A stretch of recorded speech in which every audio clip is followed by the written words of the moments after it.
자, 오늘 할 것은 이제 물체 평형입니다. 키워드는 돌림힘, 물체 평형, 구조물의 안정성이고요. 자, 이제 처음부터 나가면 돌림힘에 대해서 알아보도록 합시다. 일단 돌림힘은 물체의 회전운동 상태를 변화시키는 원인이라고 해요. 힘은 다들 아시죠? F라고들 많이 아시는데 일단 쭉 나가보죠.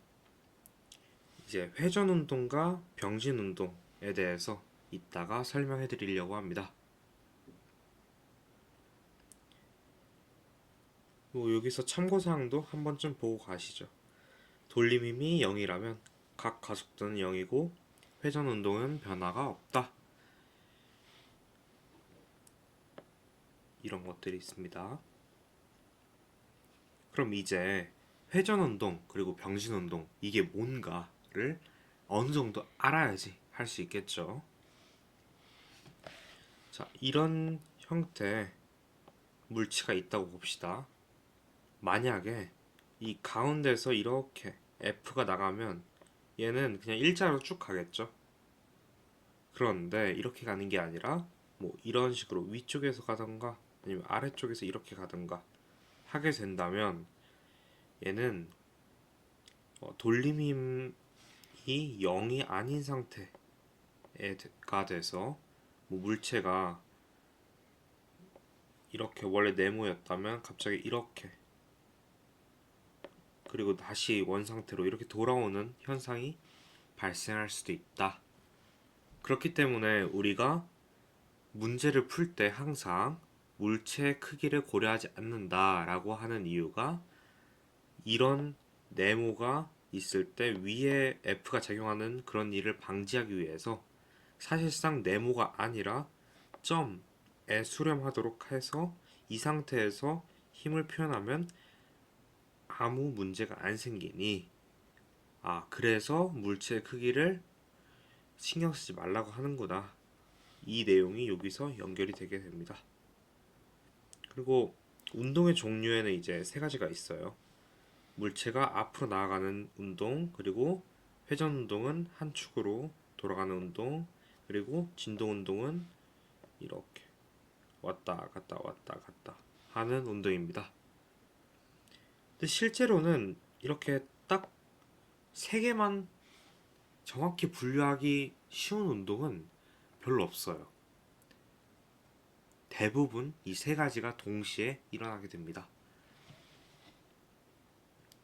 뭐 예를 들어 보면 뭐 CO2 같은 것들이 있는데 여기 C가 있고 여기 O가 있고 여기 O가 있는 그런 구조잖아요. 이런 이산화탄소 분자가 움직일 때 막 이렇게만 움직이는 게 아니라 뭐 진동도 하고 막 회전도 하고 앞으로도 가고 뭐 이런 식으로 다양하게 운동을 한다라고 합니다. 자, 돌림힘. 자, 돌림힘의 크기는 이제 R 곱하기 F 사인 세타입니다. 여기서 참고로 말하면 물론 계산할 때는 F와 R 이렇게 순서가 바뀌어도 상관이 없지만 얘는 사실 곱벡터라는 조금 더 추가적인 개념.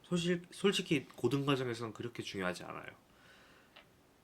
이 친구 때문에 R 곱하기 F를 표현할 때 이 상태로 줄여서 잘 표현을 하지 않고 그냥 곱하기를 내놓고 하는 이유 중 하나가 되긴 하는데 그냥 참고로만 알고 계시면 됩니다. 그럼 여기서 R 곱하기 F 사인 세타라고 하는데 그럼 R은 뭐고 F는 뭘까요? 자, R은 회전팔의 길이입니다. 여기서 스패너가 있다고 쳤을 때 이런 스패너가 있다고 합시다. 그럴 때 요 길이가 R이 되고요. 이렇게 힘이 있다면 얘는 R 곱하기 F가 되겠죠.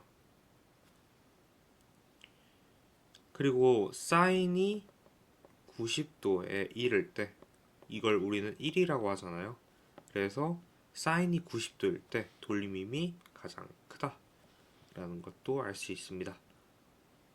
그래서 우리가 이제 실제로 실생활에서 사용되는 예를 생각해 보면 이제 문이 있을 때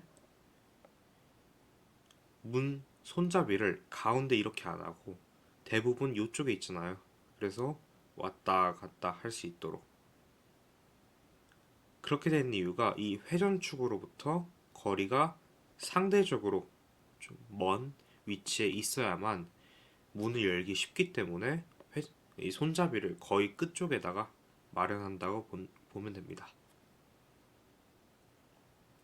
그럼 여기 내용을 다시 한번 읽어보면 R이 길수록 돌림힘이 크다. 당연하겠죠. 회전팔의 수직 방향으로 힘을 주면 돌림이 가장 커진다. 이 사인 때문에. 그렇죠. 자, 돌림힘의 이용. 도구를 이용하면 힘을 줄어들지만 이루어지지 않아요.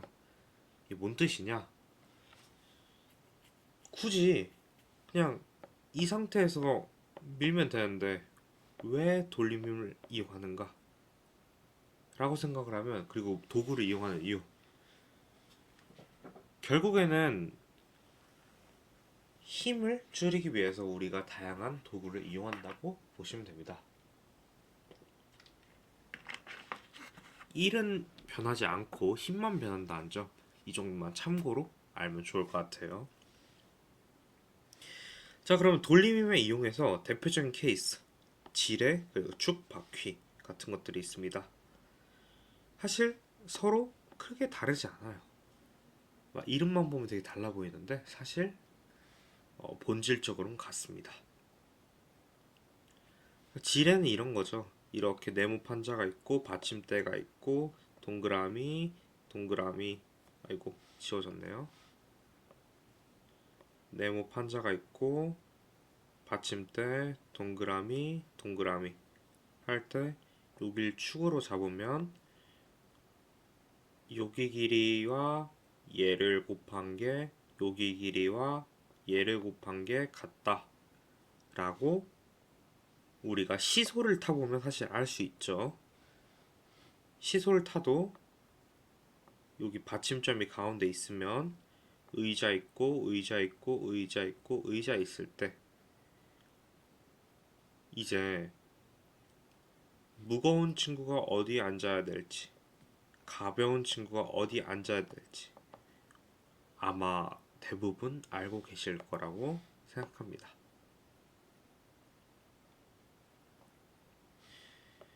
자, 그러면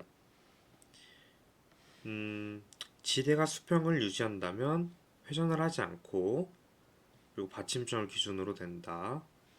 그리고 방대 방향에 있는 돌림면 크게 같다 라는 건 이렇게 있을 때 여기에 뭐 힘이 있다고 하고 여기 뭐 M이고 뭐 여기에 이렇게 올라가는 게 있겠죠.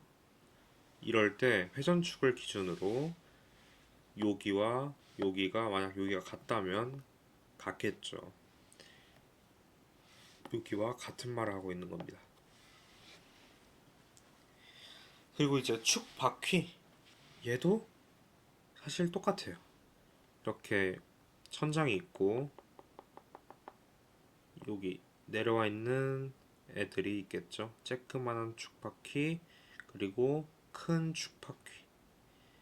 그런데 사실 잘 보면 이렇게 선을 내려보고 선을 내려보고 선을 내려보고 선을 내려보면 짜란, 그냥 막대랑 다를 게 없다. 그냥 이런 모양이 좀 무서울 뿐이지 이런 거에 쫄지만 않으면 얘와 같은 원리로 해결할 수 있습니다. 뭐 이 정도는 눈으로 보고 넘어가시면 될 것 같아요. 자, 물체의 평형. 자, 여기 파트 이제 나가도록 하겠습니다. 자, 물체가 평형일 때는 돌림임과 R자임이 모두 0이다 라는 거. 아까 말했죠. R자임이 0이어도 돌림임이 0이 아닐 수도 있다.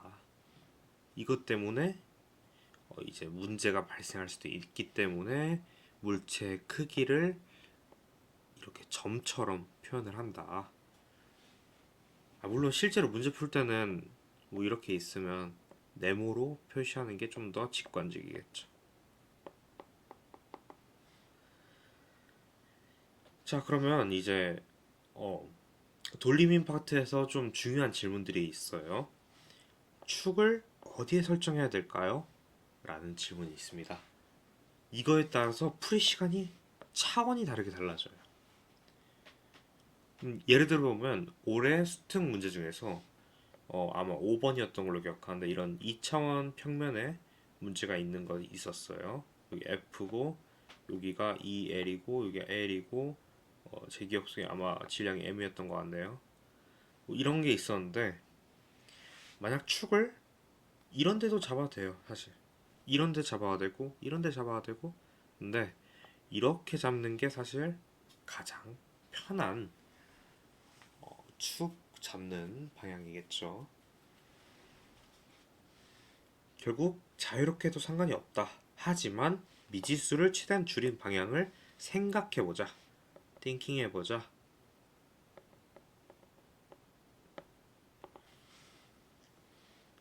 자, 그럼 질량 중심, 무게 중심 한번 나가 보도록 하겠습니다. 자, 질량 중심의 의미는 말 그대로 중심점인데, 근데 어떤 중심점? 회전 운동을 유발하지 않는 힘의 작용점이라고 합니다. 여기는 아까도 얘기했죠. 자, 중력의 작용점. 자, 밀도가 균일하다고 왜 이야기하는지를 이걸 통해서 알 수 있습니다.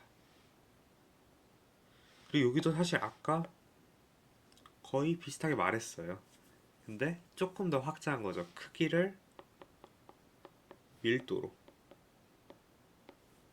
사실 생각해보면 밀도가 만약 균일하지 않고 예를 들어 보면 막대가 있는데 여기 밀도는 뭐 20이라고 하는데 여기 밀도가 만약 1이라고 하면 애초에 성립할 수 없는 계산하기가 매우 힘든 그런 결과값이 나오겠죠.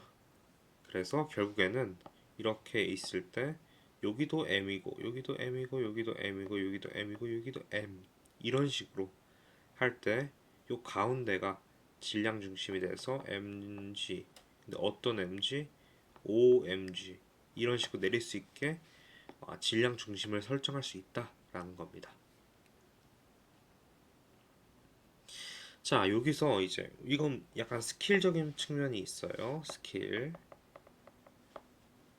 자, 평형이 언제 유지되는가?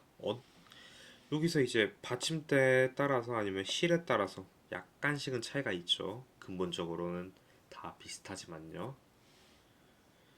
자, 받침대가 한 개라면 이렇게 있을 때 받침대가 한 개라면 그냥 여기에 질량 중심이 위치하죠. 그리고 두 개라면 여기에 있겠죠. 뭐 이런데 뭐 받침대 플러스 실 이게 뭔 뜻이냐? 천장이 있고 실이 있고 네모가 있고 세모가 있고 이런 게 있을 때 실과 받침대 사이 요런데 이런데 질량 중심이 위치한다. 실 플러스 실이다. 이렇게 돼 있겠죠. 그러면 두 개의 실 사이니까 이런데 실 플러스 아래라면 바닥이 있고 세모, 네모, 실 이런 게 있으면 예를 들어 보면 물체가 여기를 넘어가는 순간 얘가 사실상 기능을 못하면서 얘가 이렇게 넘어지게 되잖아요. 이제 뭐 이런 유형이 나온다 정도로만 파악하고 있으면 직접 빨리 풀 수 있을 겁니다. 자, 오늘의 팁. 이제 등가임 찾는 법, 그리고 무게 분배하는 법, 그리고 받침대가 네모일 때 어떻게 해야 될까? 등가임 같은 경우에는 그냥 간단하게 자, 여기 20N 있고 10N 있다고 하면 어떻게 해야 될까요? 여기다가 30N 있다 하면 되겠죠. 여기가 1, 여기가 2 이렇게 해서 2 곱하기 10, 1 곱하기 20 하면 여기도 30 그냥 해버리면 되겠죠. 합친 거니까. 자, 그리고 자, 여기는 끝난 거고요. 무게 분배. 내분점, 외분점으로 푸는 게 정석이다. 근데 저번에 수능 특강 풀 때도 그랬는데